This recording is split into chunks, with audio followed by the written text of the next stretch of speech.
What does intelligent luxury, what does that mean to you? How would you define that? Intelligent luxury to me is taking the best of technology, putting it to work for you, but never giving up the human element. I'm just kind of the living proof of where this entire industry is going, which is you have to be global, you have to be multi-market, you've got to be able to address where your clients are going. Competition happens at the bottom, collaboration happens at the top. And I couldn't do my job without collaboration across multitudes of brands and people. You know, my ultimate job as a kid is I wanted to be governor of the state of California. Well, again, we'll leave that right where it is. But it's... Put the scissors down. Yeah, put the scissors down. People make real estate decisions with both their head and their heart. AI can't get into either of those spaces. Hi, this is Asha Saxena. I'm a tech entrepreneur, professor at Columbia University, a best-selling author for The AI Factor and The Digital Human Advantage. I'm Julie Foppel, CEO and founder of Realm Global, a community for the most elite real estate professionals in the world. So this podcast is going to touch upon artificial intelligence and luxury. But most importantly, it's going to talk about how it's redefining luxury in today's day and age. I'm so excited to learn more about how we protect our most precious assets, our relationships, using technology and artificial intelligence. Really think about the culture and, most importantly, the human potential. I welcome you all to continue listening and participating. Welcome to Intelligent Luxury. John Eric.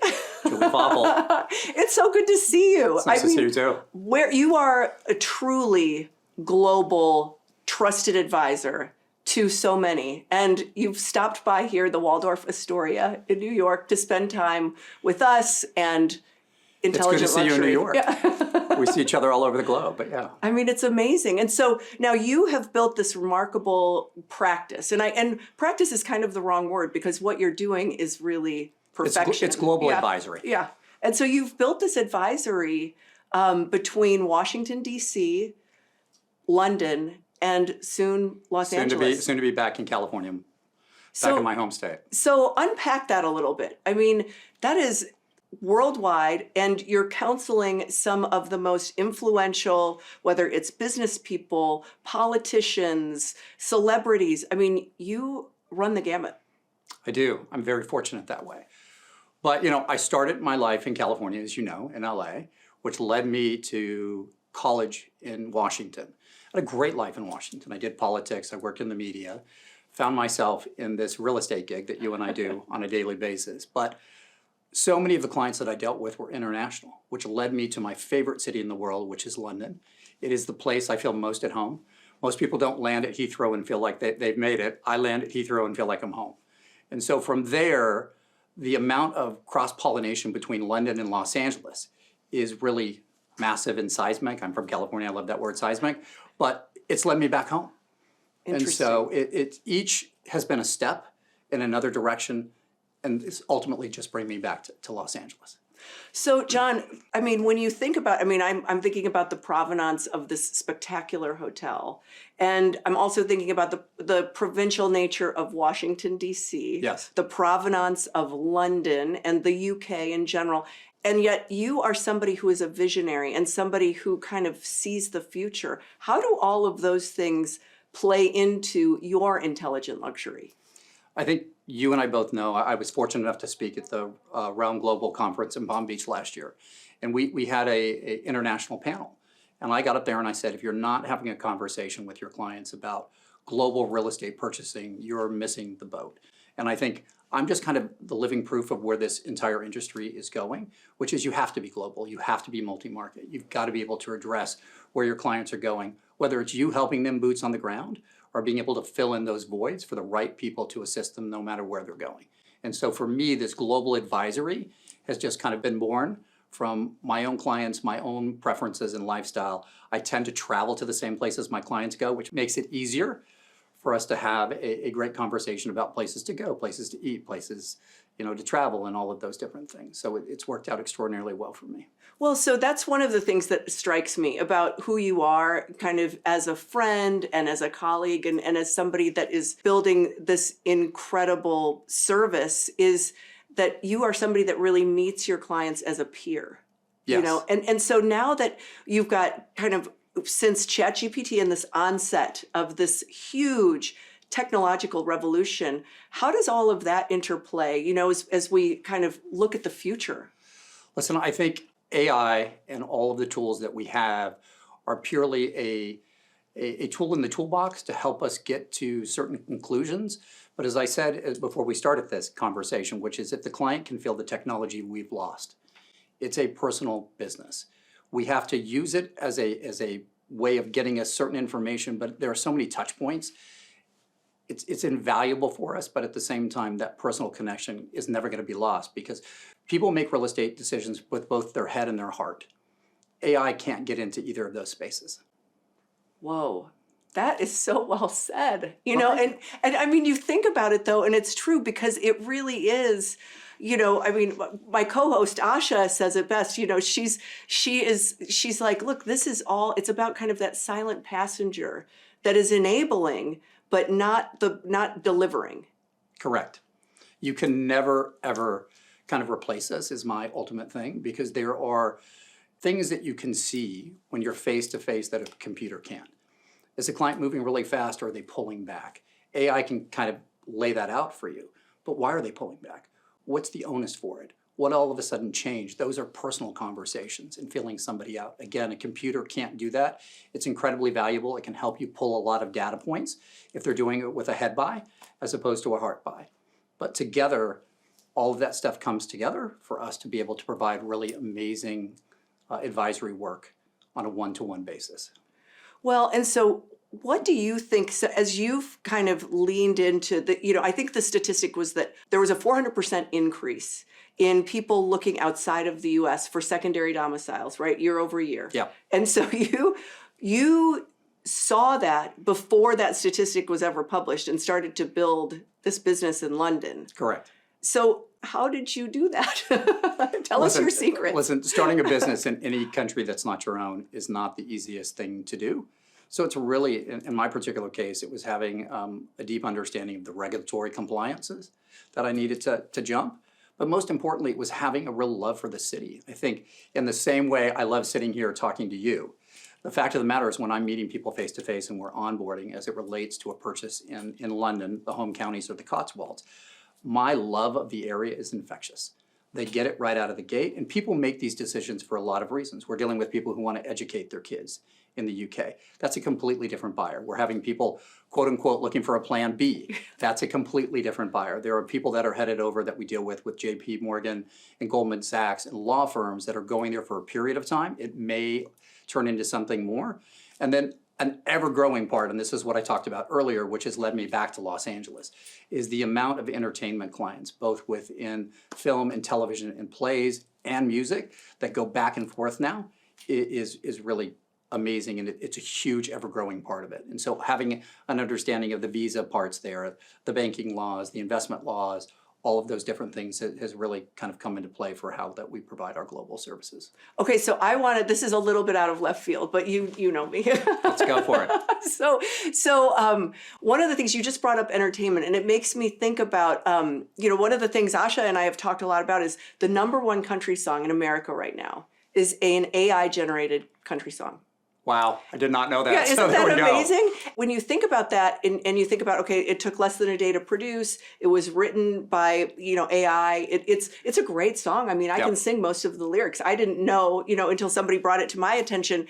And, yet the thing that I love, like Jelly Roll, who won a Grammy last night, right? And despite the horrible fashion at the Grammys, I mean, it was so bad. It was so bad. But Jelly Roll won a Grammy, and I love him because I love his story and I love the passion that he brings. But the AI is something that's making the artistry more accessible. And so does that then create kind of a scarcity to the human factor, or does that make Jelly Roll more valuable? Does that make us as human trusted advisors? Listen, more valuable? I think it makes Jelly Roll much more valuable, but we'll just kind of take this another step, which is Fran Drescher, who was the president of AFTRA prior. She just left it. She was the one that stopped production in Hollywood to make sure that the AI component was contained within the new work contract. So whether you're a gripper, you're a producer, a writer, director, whatever it is, that your work still stayed your work and that studios weren't going to do X, Y, and Z and try to take the creative part out of it. I don't think you can ever replace an artist who's live, like Jelly Roll, who can actually sing a song, because you can put a boombox up there and let a computer do it. But it's not the same touch point. Mm-hmm. I go to concerts because I want to hear the artist sing. I want to be a part of that vibe and that feeling that's there. AI can certainly do all of these things, but at the end of the day, we come back to that same element, which is the human connection. We can't put a computer up there to entertain us for 3 hours. At least I wouldn't go to it. I'm sure there are people that would. But Jelly Roll, whether it's Olivia Dean, whether it's Chapel Rome, whoever it is, part of going that is the feeling in the entire stage production that comes with that artist doing what they do. Well, and so wouldn't you say that that is also a pretty, I mean, that's a foundational case for what we do, you know? Completely. And, a computer's not going to open a door, not going to tell you all the small details that you want to do in terms of what the smell of popcorn is as it wafts through the hall, or kids running down the hall, or your dog in the backyard. Those are things that a computer just can't do. It's the emotions. Again, I talked about head versus heart. Most of the people that we deal with are making heart purchases, not head purchases. Unless it is a fundamental kind of investment portfolio purchase. All of those things about the touch points. How do you feel? How does the house make you feel? What type of lifestyle you're trying to do? A computer just can't replace us in those regards. you are also a publisher. I am. And you publish probably the most beautiful and sophisticated magazine in the real estate industry. Well, thank you. I appreciate that. Yeah, no, and I'm not just sucking up because you're doing this interview. It's true. We know each other too well. Yeah, I know, but yeah, no, that's right, we do, because you would say I'm full of it if I was. And vice versa, yeah. But where does that kind of land in the scope of kind of your business model and also kind of evoking those feelings? I'm amazed that, like, anytime I get your magazine, it makes me feel special.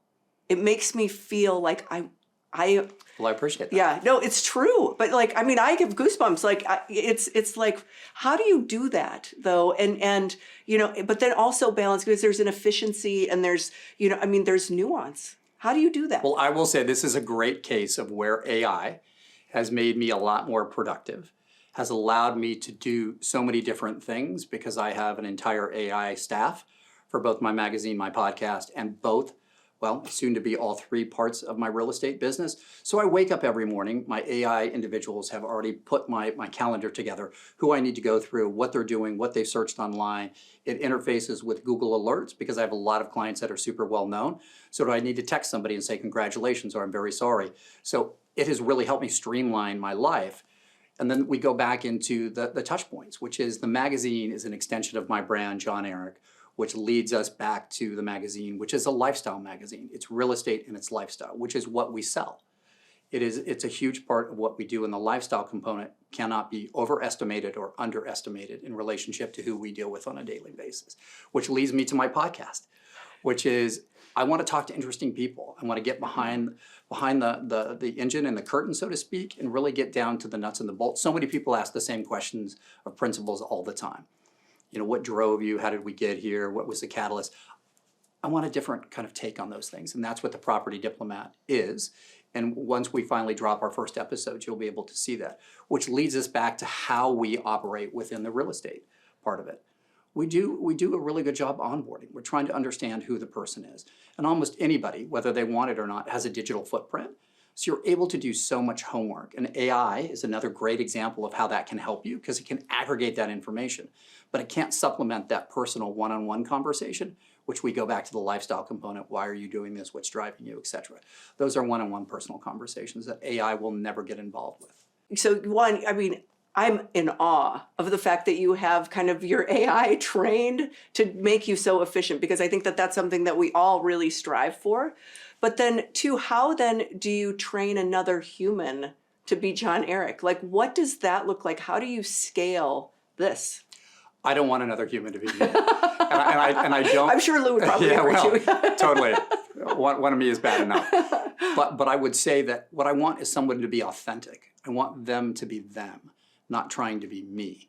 And so if we get somebody who's really smart, articulate, understands the needs and wants of clients, can really relate to them on a one-to-one basis, whether they're in their same kind of ecosystem or not, the fact of the matter is we've done our job and we've done it well. I want someone to be truly themselves because that's who shines. It's why you're so great. It's why Asha's so great. It's why so many people do so well because they show up every day as themselves. That's who I want to work with. That's who's a part of my organization. And that's how I'm always going to keep it. Wow.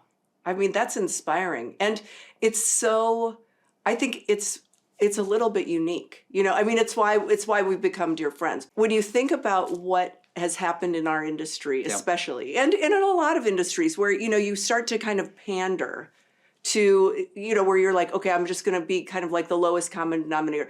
It's hard to kind of maintain a luxury brand because you're not trying to replicate yourself. Yeah. You're really trying to bring out the essence of the people around you. I think if you really enjoy what you do, you're passionate about it, which I am with everything that I touch. I think it shows through and I think people get it. And I can't overemphasize the importance, again, of authenticity. I'm not right for everybody and not everybody's right for me. And I think if you know that, it's such a gift because you know what, we're not right for each other, but I've got an amazing person that I think would fit you perfectly. You have to be willing not to touch everything because it may not be in the client's best interest. And as long as you always keep that focus, you're going to do really well. What does intelligent luxury, what does that mean to you? How would you define that going forward? Oh, wow. Intelligent luxury to me is taking the best of technology, putting it to work for you, but never giving up the human element. That's what it means to me. It means staying connected and grounded to the people that want to work with you and the things that make them happy. It's showing up and having experiences yourself so you're able to talk about them in a first-person way. That's what it means to me. Beyond just having the ability to have a lot of time, because time is the most valuable thing. Mm-hmm. As you shape the future of intelligent luxury, I mean, I think that's what's so striking to me is that, you know, as we kick off this inaugural podcast, I mean, I have the distinct You got a honor. lot of editing to do, but good for you. Yeah. But no, I mean, I think it's so amazing. To me, one of the luxuries, again, that Asha and I talk about and that we kind of go through is the ability to have really remarkable people around me and in this community. And so what do you think your role is kind of in shaping the future of luxury? I mean, as somebody that's you're making a legacy, what does that look like? I think for me personally, being a player, helping others build their own business, be able to succeed. You know, there's a saying in Julie Grace Burke, who you spoke to earlier, you know, it's something that she and I talk about all the time, which is competition happens at the bottom, collaboration happens at the top. And I couldn't do my job without collaboration across multitudes of brands and people. And that's the beauty of when you get to this level, you learn to collaborate. You're not in competition with somebody. Because the collaboration makes it better for everybody, irrespective of who the principal is in the transaction in which you're working. It equally is great because there are so many people I can touch now in relationship to talking to my magazine or being on my podcast and being able to provide those nuggets and those kernels that other people haven't asked. I think and I process differently, which I think is one of my strengths. And I'd like to be able to continue to show that and help build community. I think that's kind of the big part. So 3 markets, a multitude of verticals. Yep. What's next? Yeah, that's a great question.